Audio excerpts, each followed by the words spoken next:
আপনি জানেন না যে নারী নেত্রী হলে দেশে গজব নাযিল হবে?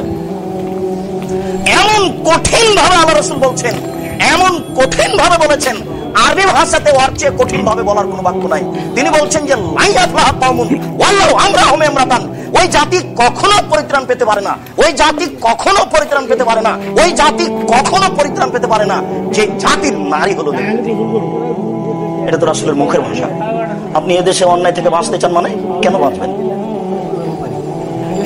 ও তো শিপন শাড়ি পরে থাকে, বড় ব্লাউজ, বড় হাতের ব্লাউজ পরে, ও কখন পুরুষ হয়ে গেল? না, আমরা তো তাকে পুরুষ ভাবি না। আপনি কি করে ভাবলেন? ওখানে যান কি করে? কেন আপনি ভুলে গেছেন যে আমি মুসলমানের বাচ্চা? আমি ওখানে যাই কি করে? এটা হয় কি করে? রাসূল সাল্লাল্লাহু আলাইহি সাল্লাম বললেন ওই জাতিকে মাটির নিচে থাকতে হবে।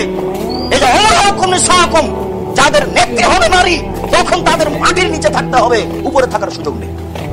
আপনি এখন মাটির নিচের সদস্য, উপরে থাকবেন কেন? কেন আছেন উপরে? এখন আপনি উপরে থাকবেন আগাছাতে, আপনার কিছু করারও বলার নেই।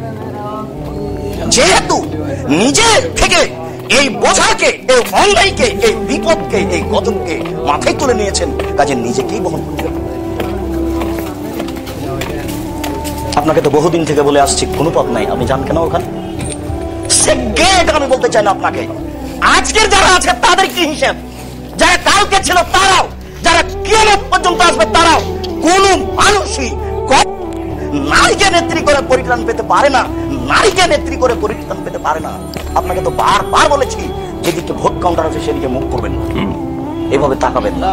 ওখানে তো যাওয়া তোর কথা, অন্তত নিজেকে তো বাঁচালেন। জাতি কি হবে সেটা পরের কথা, অন্তত নিজেকে